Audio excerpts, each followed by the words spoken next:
Timeline, 5000 ans d'histoire, Richard Fremder.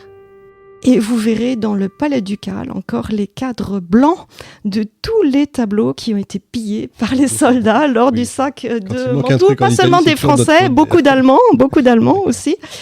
Donc voilà, un impact encore actuel de cette guerre. Et puis donc officiellement à partir de 1635, en engageant d'ailleurs un grand commandant de guerre allemand, Bernard de Saxe-Weimar, qui est le chef des armées françaises. Donc vous voyez, il y a toutes sortes de paradoxes assez intéressants qui caractérisent la position française. Et puis même au sein, disons, des Allemands, ce qui est tout à fait intéressant, c'est de voir les retournements. La Bavière, par exemple, c'est elle qui permet à l'empereur de mener la guerre. C'est dans l'Empire ou dans l'Allemagne de l'époque, vraiment la puissance la plus forte. La principauté la plus forte. D'ailleurs, le duc de Bavière va faire monnayer. Il va dire à l'empereur, OK, on vous donne des soldats, on vous donne de l'argent, mais moi, je veux devenir prince électeur, je veux grimper dans la hiérarchie des princes.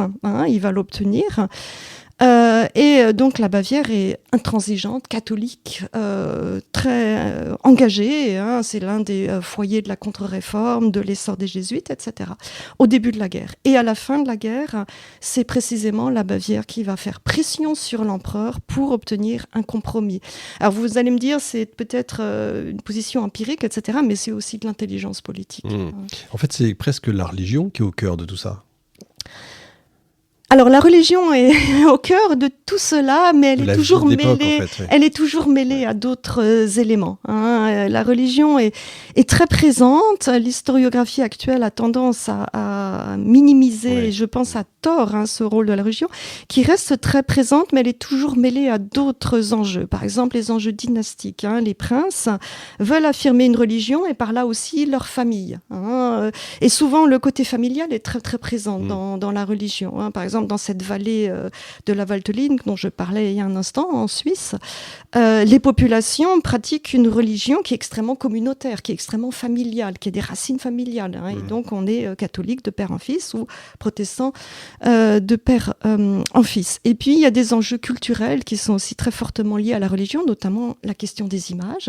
Cela peut nous paraître étrange aujourd'hui, mais c'est une question absolument centrale. La religion a été intériorisée par des images.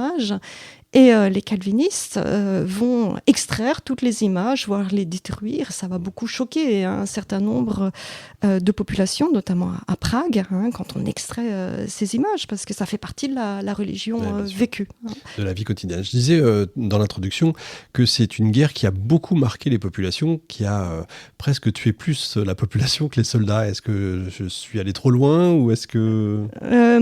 Alors, c'est la guerre de fait la plus meurtrière de l'histoire de l'Europe. Si on prend les estimations les plus basses, parce que nous n'avons pas de chiffres certains, il n'y a pas de décompte des populations, on aurait 15 à 20% de la population qui serait morte. C'est énorme. Ce qui est énorme. Même l'URSS, pendant la Seconde Guerre mondiale, a perdu 12% de la population. Donc là, on est véritablement... Il y a une perte démographique considérable. Alors, si on regarde les données que l'on a, qui sont parfois un petit peu difficiles à estimer, ce sont quand même avant tout des soldats qui meurent. Alors, ils meurent à cause des épidémies. Les soldats eux-mêmes, évidemment, bougent beaucoup, transportent des virus, des bactéries. Et les populations, d'ailleurs, le savent. Ils fuient souvent quand on apprend qu'il y a une armée. Alors ça, c'est le cas, par exemple, en 1620, au début de la guerre. On sait qu'il y a eu une armée qui est atteinte du typhus. Et de fait, c'est l'armée catholique. 14 000 soldats vont morts. Il faut voir qu'à la grande bataille, la Montagne Blanche, c'est la grande bataille, il y a 200 morts. Donc, vous voyez, les liens de relation, c'est énorme. Et donc, dans l'ensemble de la guerre, on estime que pour un soldat mort par fait d'armes, il y en a 3 morts par épidémie.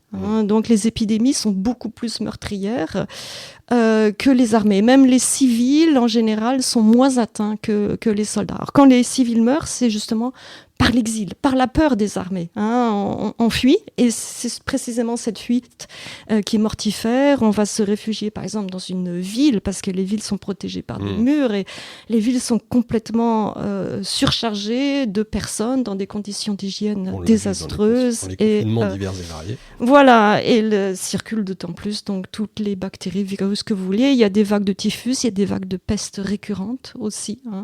Et on a un certain nombre de témoignages, de journaux intimes rédigés par des personnes qui sont saisissants sur cette période. Heureusement qu'on a ça nous permet justement de faire ressortir les choses. Comment la politique de Richelieu a influencé la participation de la France? Vous en parliez un petit peu.